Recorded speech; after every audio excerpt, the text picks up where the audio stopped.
Hello and welcome back to Technology Now, a weekly show from Hewlett Packard Enterprise where we take what's happening in the world and explore how it's changing the way organizations are using technology. We're your hosts, Michael Bird and Aubrey Lovell, and this week we are digging into the darker side of technology. We'll be exploring ways in which technology is weaponized by bad faith actors. We'll be looking at how we can spot when technology is being abused in this way, and we'll be asking how people can be protected against this sort of threat. Yes, that is correct. So if you are the kind of person who needs to know why what's going on in the world matters to your organization, then this podcast is for you. And if you haven't yet done so, do make sure you subscribe on your podcast app of choice so you don't miss out. Right, let's get into it.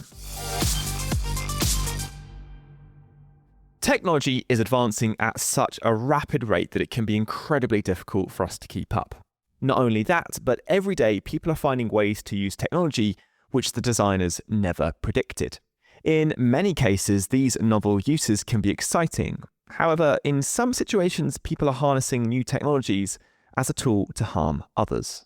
And as technology is evolving, so are the methods people use to abuse it. It's not just phishing emails anymore and scams. There's a whole new world of bad faith actors which we must be on the lookout for in this ongoing arms race between those creating new and safer technology and those looking to take advantage of it. Between 2018 and 2022, the UK-based charity Refuge saw a 258% increase in the use of technology as a weapon of abuse. And researchers in Manchester, also in the UK, announced in a 2024 article that of the over 100 modern-day slavery transparency statements they examined from the fashion industry, only 17% referenced using technology to help fight modern-day slavery in their supply chains. Yeah, it's really interesting, isn't it? I don't know what it's like in the US, but in the UK, and I think probably the wider EU, most websites have this sort of modern-day slavery statement, which is quite interesting to flick through because organizations these days are having to really consider their supply chains in that way. Right. I mean, I think there's still a lot of work that can be done to improve those stats, but it's definitely eye-opening. 17% is pretty low. And we have, of course, linked to both of these statistics in the show notes. So the use of technology, both as a tool for abuse, but also as a tool for combating abuse, is a very current and pressing matter. And here to tell us more about this is Joanne O'Connor, who works in HPE's cybersecurity organisation and is the founder of Ireland's National Cybersecurity Awareness Taskforce. So, Joanne, what is Ireland's National Cybersecurity Awareness Taskforce? So, Cyber Awareness Ireland is the overarching umbrella organisation that I founded with a friend of mine and a colleague. And underneath that, we created the National Cybersecurity Awareness Taskforce. And along the way, we were introduced to professionals in the domestic violence sector, and that was kind of a turning point. So they were seeing more and more cases where technology was being used as a tool of abuse. So things like spyware and stalkerware, tracking devices, and they asked us for help. So the reality is that most frontline workers, they don't get training in this area, and the technology has just moved so fast from when they trained maybe 10, 20 years ago. So we got stuck in, we developed, lots of resources for them. So everything from practical brochures to training sessions, and we even worked with a university here in Ireland. And we launched the first ever accredited course specifically designed for frontline workers in technology facilitated abuse.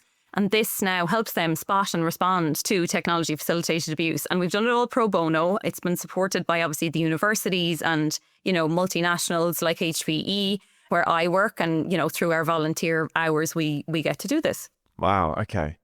So you touched on technology facilitated abuse. Can you just sort of explain what that is, how it works, and maybe why it's so prevalent in 2025?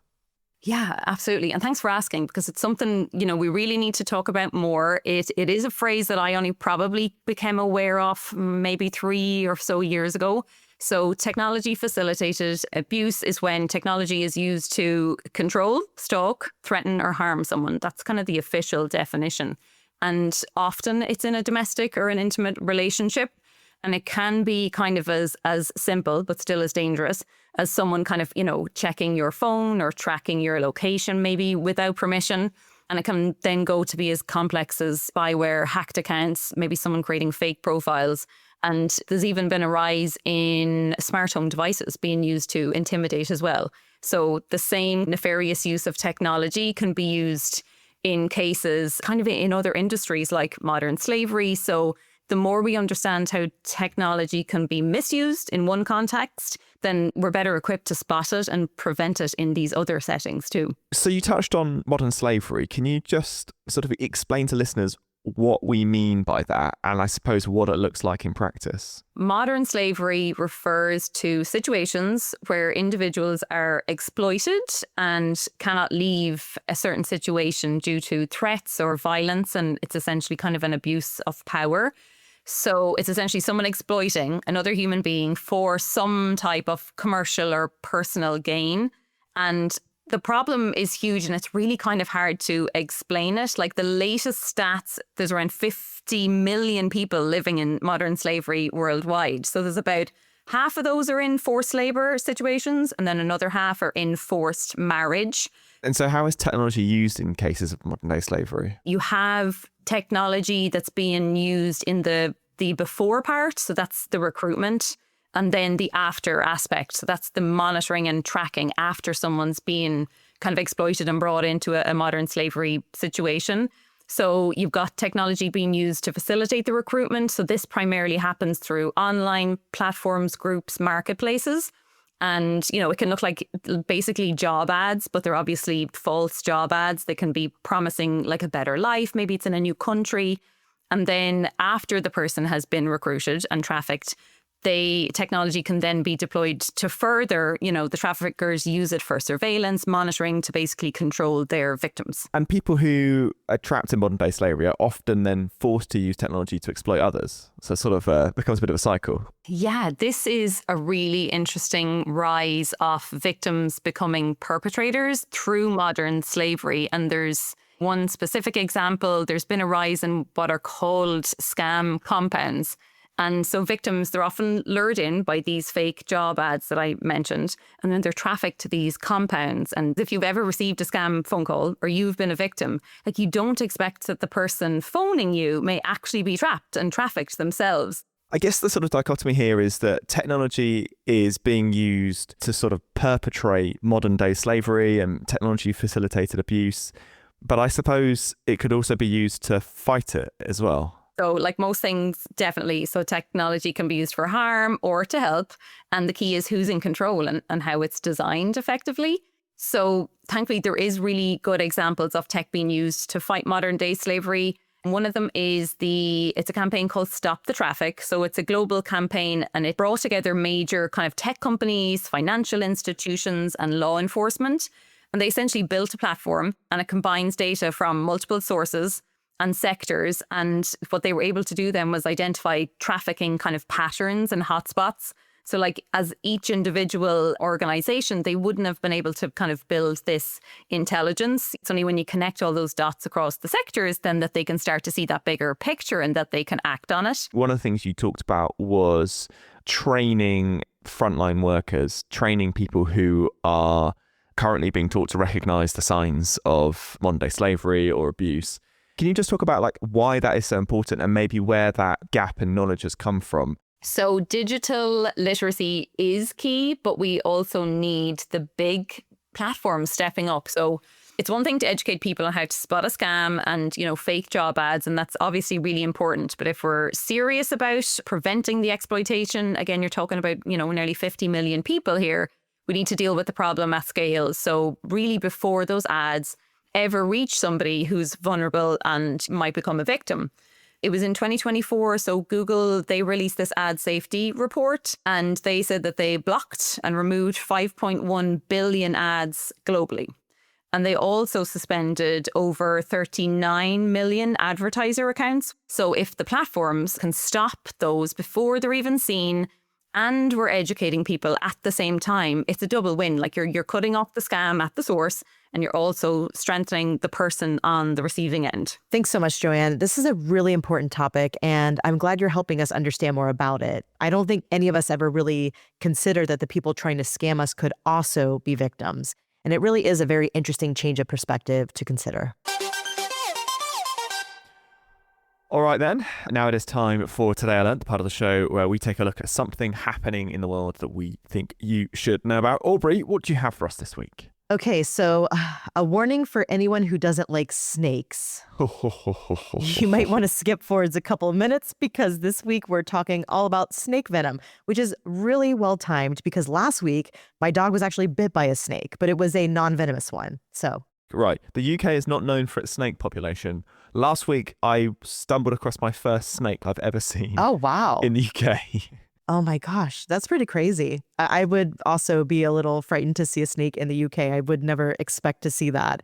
But here in Florida, we do have them, and we have them a lot, especially this time of year in the springtime, right? So this is a perfectly timed story. And unlike that snake, we're talking about snake venom, which is obviously pretty gnarly. And what's worse is that each species of venomous snake has a whole cocktail of toxins, which they can inject into you, and it's not just one.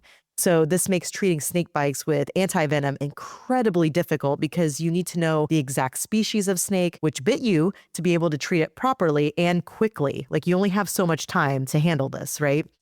The problem is it's so extreme that there are over 100,000 deaths and 300,000 permanent disabilities caused in humans every year by venomous snake bites. Wow. That's crazy. Wowzers. Right? And anti-venom is currently made by injecting tiny quantities of venom into animals who produce antibodies to fight the venom. And these antibodies are then harvested from the animal and used in anti-venom therapies.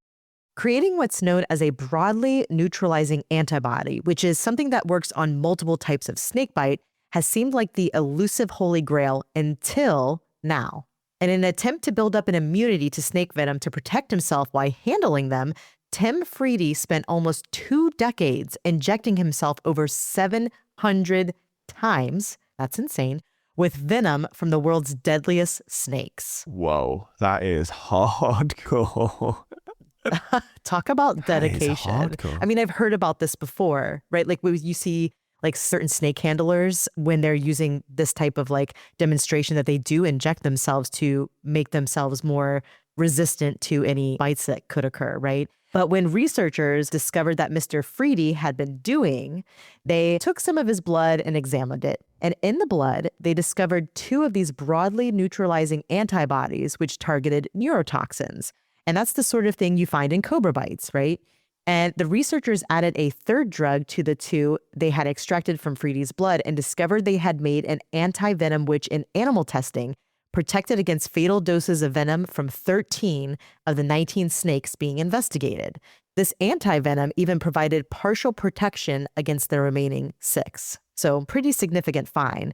And the lead researcher believes that this anti-venom cocktail likely also protects against a whole bunch of other snakes for which there is no current anti-venom. So that's pretty cool. That is pretty cool. Snake bites isn't something I think about on a daily basis. But that being said, that is pretty cool, isn't it? I mean, what a servant to snake bites. Mr. Tim Freedy. My goodness. All right, so let's get more serious. Now it's time to return to Joanne O'Connor, who tells us more about technology-facilitated abuse. Okay, so technology isn't just used in modern day slavery. It is also used in many cases of domestic abuse.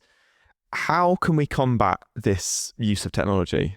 So this is a really fascinating parallel, and it's one I came across early in my work. So before I started focusing on modern slavery, I'd been working on technology-facilitated abuse within that domestic violence sector. We started to unpack how traffickers operate, their patterns of control, and the way that they weaponize technology. It was, strangely familiar. So the technology is often the same. You've got the stalkerware on phones, the tracking apps, the hidden GPS devices, and a tracker might use those tools to control someone across borders. But a domestic abuser might use the exact same methods to monitor and to isolate a partner. So the abuse looks different on the surface, but underneath it's actually the same playbook. It's just being applied in a different setting. Gosh, okay. And how has this evolved over the last 5 or 10 years as technology has got smaller, smarter, faster? When the contacts we had within the domestic violence sector in Ireland came to us, they would have frontline workers who, when they initially trained in this space, when they went to college, let's say even 15 years ago, this is not an element that they get educated in. And that's why, they reached out to us, they reached out to people in cybersecurity, because the number of cases where technology is woven into it's in the high 90s. So it has exploded. It's literally a tool of choice nowadays for perpetrators. So we talked about Cyber Awareness Ireland. Have you worked with or have any other countries run similar campaigns? So my go-to when I talk about this is Australia. They are years ahead. They've been leading the way for years. So Australia have an e-safety office and an e-safety commission. And theirs is more of a government-led model. When we looked at it in Ireland, ours is built more from the ground up, which we're actually quite proud of because it shows that what can be done when people spot a gap and a need and kind of step in. So I guess there are like 3, maybe 4 parties at play here. There's, the governments, there's businesses. I guess there are the users of the technology, and maybe there are people who are sort of somewhere in the middle. Who has responsibility here? So the people who build the technology, I feel they're definitely at the start of the process, and they should take a lot of that responsibility. People might have heard of safety by design, and I think it's one of the biggest ways that we're going to combat this. Can you give some examples of where maybe some products were built with safety by design in mind, or maybe they were built and they maybe perhaps should have thought about safety by design? From talking with the frontline workers, there's definitely technology apps that are being used because safety by design was not considered. I know definitely some money transferring apps today were being leveraged by perpetrators because, let's say, a victim survivor had blocked them on all the usual necessary platforms. But then what was left open was money transfer apps. So you wouldn't expect that this would be like a mechanism. But what was happening was some perpetrators might have been sending like 1 cent to their victim along with very abusive messages. And it's like this Pandora's box is opened when it happens. And then you just see it everywhere. And that's why you're then able to recognize those patterns across modern slavery. It's like, okay, this is everywhere. This is endemic. So I guess to wrap up safety by design then, where do you begin with a safety by design process? Like, who do you speak to? Is there somebody nationally that you should speak to, or are there organizations or groups, not-for-profits, charities that you should be speaking to? Safety by design, I think they seem to be, from my awareness, it's being built into certain university courses now, which is exactly where it should be. If, developing courses, coding courses, and you even see it across the cybersecurity sector. It's the same. You hear the same narrative. It's like, don't bake in security at the end. Security from a cyber perspective in general, let's say from a large organization, shouldn't be just this afterthought. Okay, so Joanne, to wrap up then, why should organizations care about technology facilitated abuse, security by design, and modern slavery? All of it together does boil down to just proper ethical business practices. So it comes back to what we are doing and being very transparent because our customers care. And, that's honestly what it boils down to. And we really should be thinking about protecting the people that we design technology for. Because if we build technology blindly and don't think about our customers and think about the ways it's going to be used for good and evil, then, we're doing a disservice to society. Joanne, that was absolutely fascinating. Thank you so much for spending some time with us to talk about this. I think, we spend so much time talking about how exciting technology is on this show, but I think it's really important to have to consider how people might abuse the very tech that is helping us, and that there's a balance, right? This is an international issue, and it really needs an international approach to fighting it, both in helping potential victims or survivors become more technologically literate to protect them, and also in companies designing their products to make them as hard as possible to misuse. Right then, we are getting towards the end of the show, which means it's time for This Week in History. And Michael, you had last week's clue, and it was something about our atmosphere, right? Yeah, pretty much, Aubrey. Last week's clue was it's 1990 and this first light has been seen without our pesky atmosphere getting in the way. What did you think it was last week? I mean, when I first read it, I was like, I didn't even think of telescopes. I know you mentioned the Hubble, but I think you're closer to the right answer than I was. I took a guess, but I didn't really think it through. Well, I can reveal that this is the story of the first photo from the Hubble Space Telescope, which of course was named First Light. Now, by placing Hubble in space, atmospheric disturbance could be removed from the images, leading to much cleaner photos of the cosmos. Now, Aubrey, our producer has actually given us a copy of the first picture from the Hubble with a photo of the same part of space as seen from the ground. So the first photo, can you just sort of describe the first photo, the one taken on the ground? Just describe what you can see. Well, it's definitely grainy. It's black and white. There's like 4 dots, not a lot of dimension. You don't really know what you're looking at. There's not a lot of context. So it's from the ground, not great. Yeah, it's pretty pixelated, pretty grainy. Mm-hmm.